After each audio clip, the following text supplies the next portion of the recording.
Hello and welcome to the Summer of Stash Chat. Just connecting, making sure we're here. All right, we're live. Welcome. Hi, Mary. Welcome. Hi, I don't think I'm live on Instagram, but that's okay. Oh, okay. Give it another second and maybe click. Yeah, the go live button isn't going active It's for not me. turning blue. Sometimes there are some issues. Okay. Don't worry, people can find me on your Instagram, and I'm Okay, quite happy with beautiful. that. And after we end, I'll tell you what you can do to link it if you feel like it. Yeah. Well, welcome. First, I'll just mention what the Summer of Stash is for anyone who doesn't know. I have been running a program this month and throughout the summer for the Summer of Stash, where I am helping everyone on my mailing list learn different ways to use their stash. We've got prompts every week. I've got videos. And then also part of what I'm doing is having these live interviews with my knitting friends from the knitting industry to talk about their stash and their experiences with yarn, see if they have suggestions for us on how to manage stash or think about yarn, all these different things. So just so you know, we can see your comments. Let us know if you have questions. I'm going to introduce Mary, my friend Mary, who is an amazing knitting designer who has invented some really cool stitches that I hope you'll tell us briefly about. And we want to know about your stash, but would you like to introduce yourself? Would you like to say anything about where you're from and all of that? Okay. I'm Mary, and I live in Toronto, Canada. I've already, full disclosure, I don't have a lot of stash, so we could talk about that.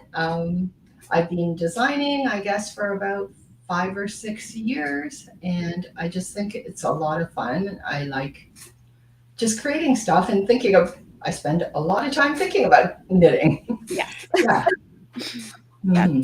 So, and I see behind you, you've got your Fission and Fusion knitting. Yes, I actually have 3 kinds of knitting up there. Fission. Yeah. I was curious about your third type I saw on your website, and I want to know more about that. But I will be learning soon all about those things because I've signed up to take a class with you, which I'm so excited about. But can you tell us a bit about your background, like what you did before knitting and how that maybe has impacted what you do now? So I studied engineering in university, and so I feel like I have a very technical, kind of organized background in that way. I think about things very structurally. And then after I graduated from university, I worked for a few years on Wall Street, and I traded interest rate swaps. I don't know if anybody knows what that is, but it's basically I have to organize a lot of information to come up with a price for a financial instrument.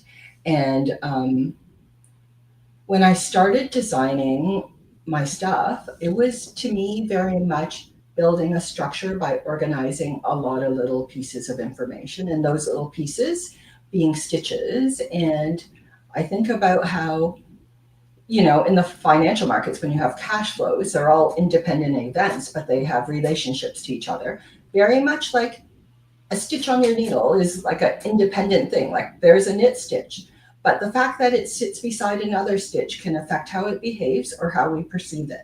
And that's very much how I used to think about stuff. And it's like we have thousands of stitches on a piece of fabric, or even on a stitch repeat. You probably, like, if you have like a 20-row repeat and they're all like 40 stitches wide, you're still talking about 800 stitches.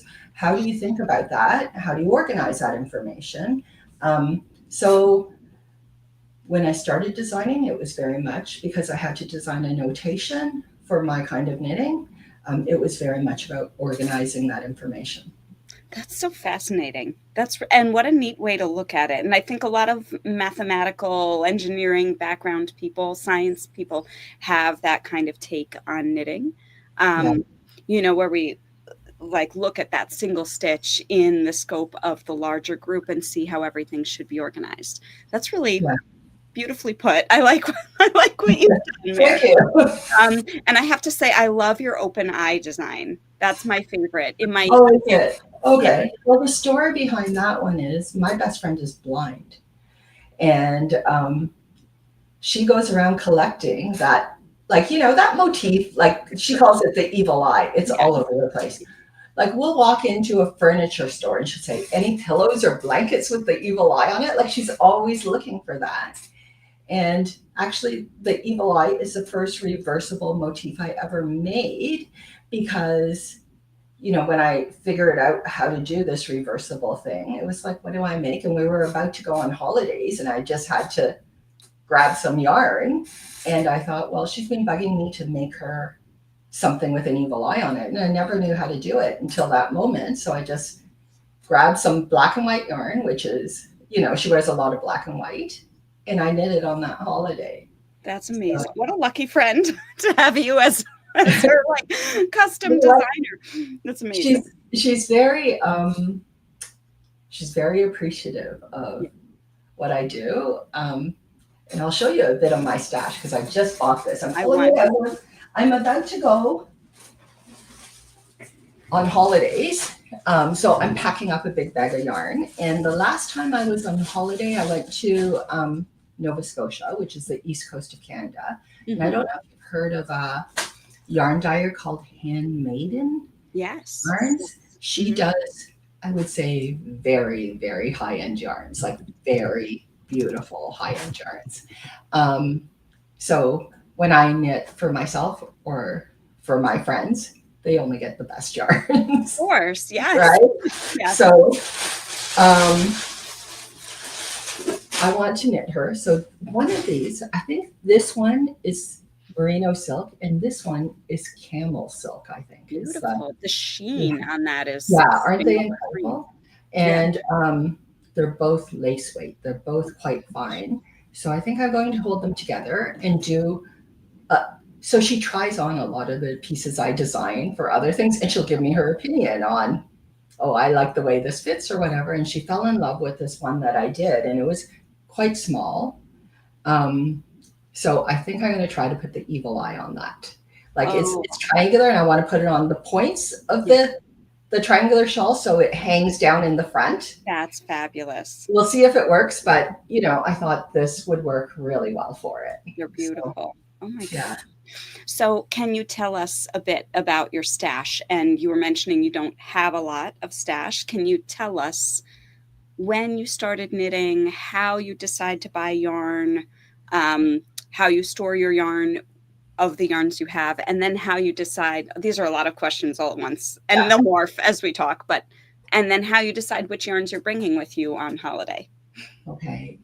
Sorry, that was a lot, but So there's a pre-design life and there's a post-design life, right? Because like yes, probably like I don't know, I almost never knit anything for myself anymore unless it's for design, and I'll have occasionally knit for friends. Um, so I started knitting. I'm sure I knew how to knit when I was a kid. Like I just don't remember when. And I would say I knit until I had kids. And like kind of it was more that kind of knitting. Like I'd have a project occasionally with me when I felt like it. I didn't have a concept of a stash then. got it. Although I do remember we moved from Canada to England when my kids were 4 years old, and I was like, oh my goodness, England, like we'll have no storage, we'll have no space. So I actually gave away. I remember taking like those big Rubbermaid bins and taking some and just giving them away to a preschool who was looking for craft yarns. Now I don't think I was into very expensive yarns back then, Got it. so I was happy to give that away. So pretty much after I had kids, I had no stash left. Do you know what I Got mean? it. I got rid of all my stash at one point, and I pretty much stopped knitting until just around my kids were teenagers, I guess. And then I'd pick up and I would just buy enough for a sweater or something like that. I didn't really develop a stash. And then my daughter goes off to university, and next thing I know, she's knitting, right? Because she had a boyfriend. She was knitting for a boyfriend and wanted to knit a scarf.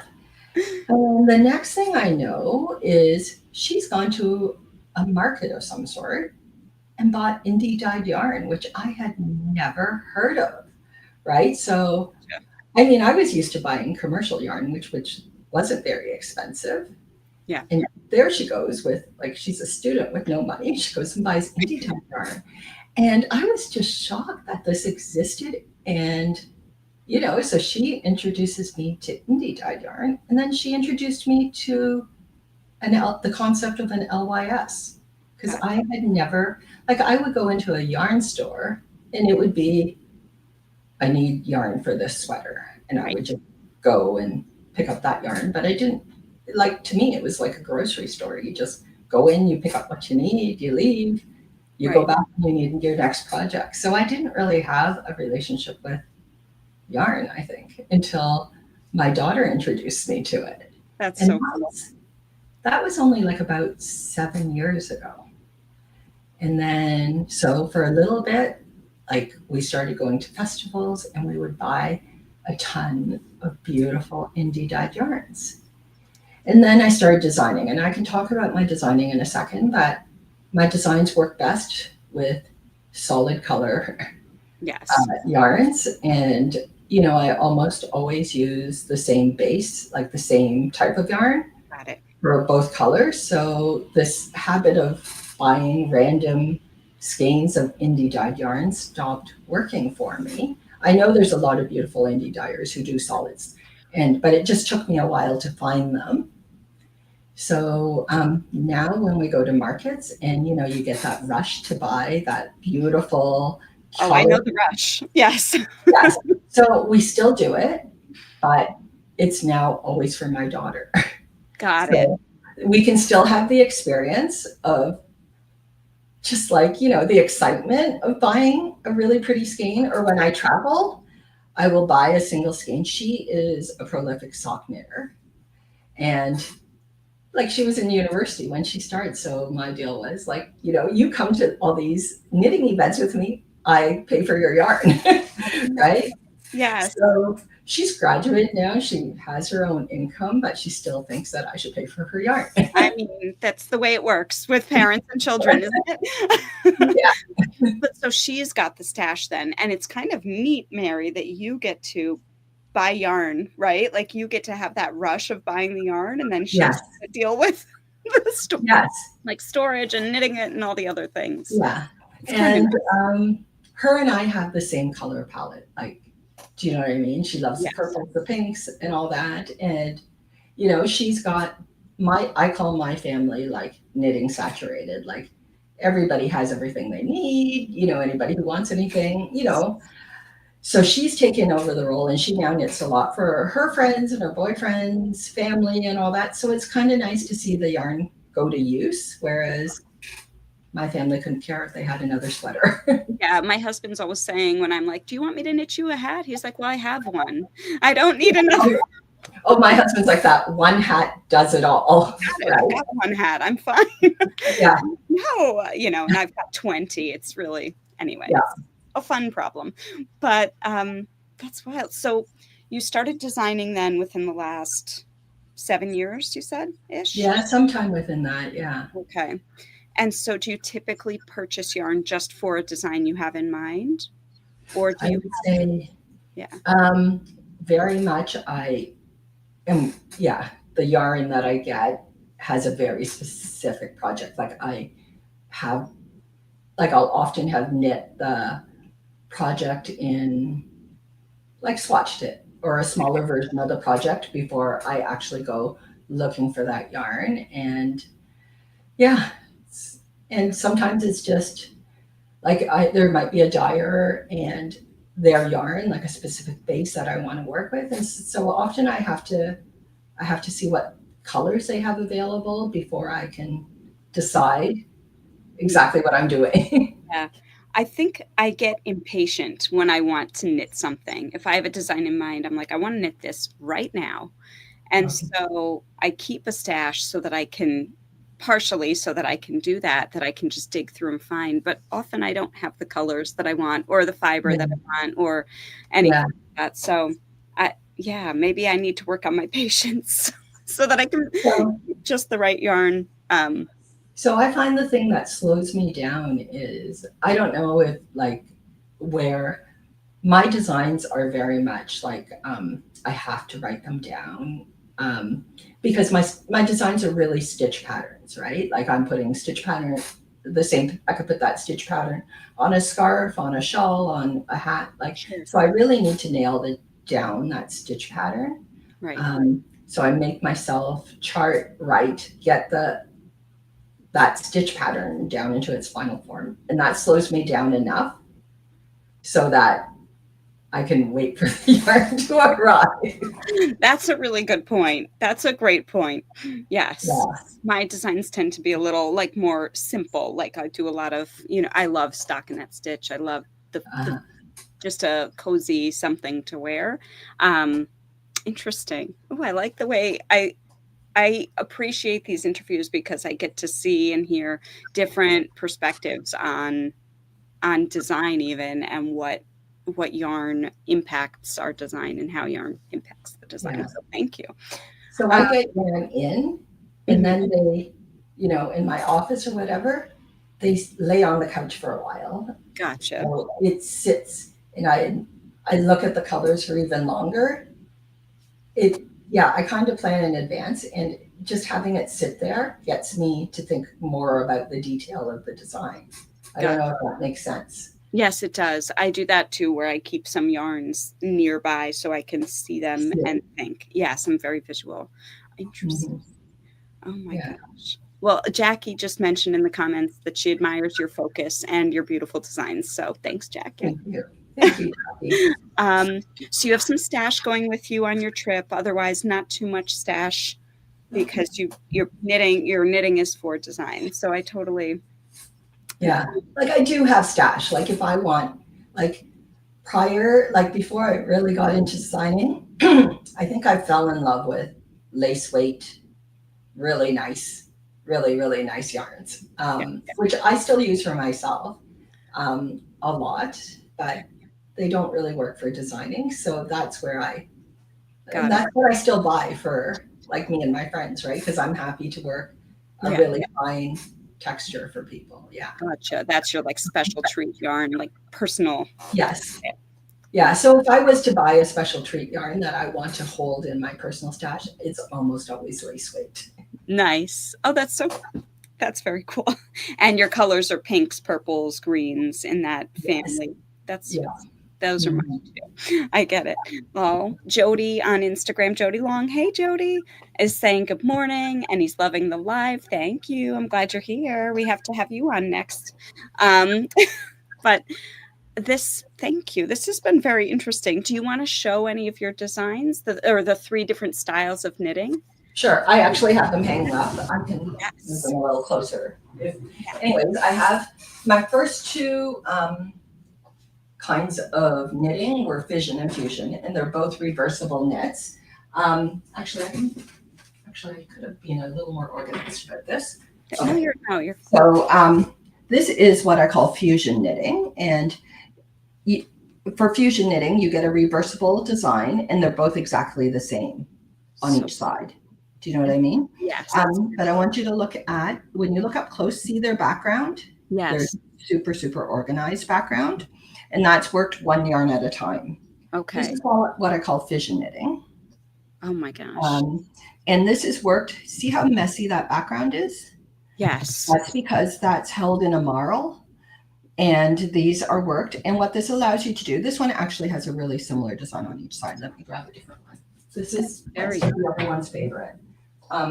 This is an extreme example of what you can do. So you can see it's got the marled background. yes. This is all cables, and you can put a different cable design on the back.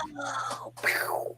Yeah, That's so amazing. this one's a lot of fun. And actually, this is the easiest one to learn. Like, Okay. I've been teaching this one a lot, and it's actually the easiest one to learn because of the way you can read. I'm very much about reading your knitting. I am too. I agree with you on Yeah, that. like Yes. I think that helps you a lot. And because of these marled stitches, Mm-hmm. it makes it really, really easy to read your knitting. Interesting. Yeah. And it's more So, subtle. The marled design is a little more subtle than the more organized. you can. It depends on what. Oops, sorry. I can sit down. It Great. depends on what motif you put on it. But because, okay, think about when you're knitting with a marl, you have something that's twice the weight. Right. Okay, so when you only use, so when I do the cable, I'm only using one of the two. So it kind of halves the weight Got of it. your design. And so it can be less bold. But one way of dealing with the less boldness is these are 2 stitches wide, the cables. Oh, got it. So you can make it bolder if you need to, but in general, the Fusion does make a bolder, it's easier to make a bolder design in Got it. knitting. So And cool. then those were my reversible designs. And recently I've started working on what I call woven knitting. Woven knitting is a very different concept. It's about repeating a very, very small stitch repeat. So here, this is probably one of the easier ones. So it's just a cowl. That is repeating a 4-stitch repeat around the whole thing. Like Wow. it's once you get started, you have to put the colors in the right place when you get started, but the colors sort of just propagate themselves. And that leads into what I call 4-color Wow. woven knitting, and it's all based on the same concepts This is as the. you're amazing. It's so this is it's a different way of thinking about your stitches. The Yes. woven knitting, it's a very different technique. Well, Yeah, and I think I know that's not what I do with my work, and I know a lot of designers don't do these like kind of creative and new techniques and concepts. So I think that it's really amazing what you've created. For the woven knitting, is that are those the placemats that I saw on your yeah, Instagram? Okay, I would love to knit some of those. So that might be something I try. yeah, Um, that would be great. yeah, Um, but it's interesting because you said like a lot of designers don't do that kind of thing. So what I have no concept of doing is I don't know how to make a sweater. Like I have made sweaters in the past, but I haven't don't really understand how things fit a body. I remember sewing when I was younger and I remember putting in bust darts, but they didn't really make sense to me. Like I think I don't have that part that, understands the spatial awareness and I don't understand different body types either. got it. So anyways, this leads into I know you're taking a class with me later because I think different designers have strengths in different ways. And like I've only started into like triangular shawls because even that shaping was too hard for me to Gotcha. think about. And I think that comes very naturally to some other people.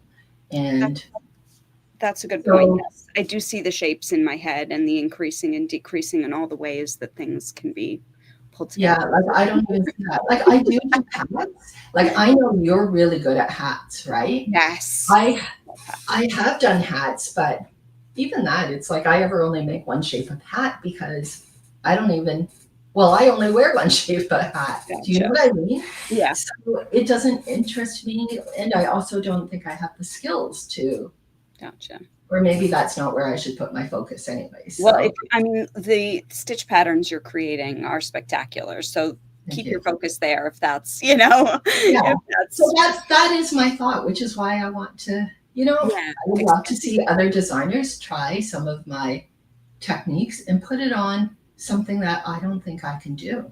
I love Right. that. I'm excited to take the workshop and learn how to do these, so Well, I'm excited in working with you because I do know you're very good at thank you. like your different shapes and different kinds of designs. So Thank that's very you. exciting. Yeah, I'm excited to see where I can work some of the concepts into my pieces. So thank Uh-huh. you. Well, I want to direct everybody to your website.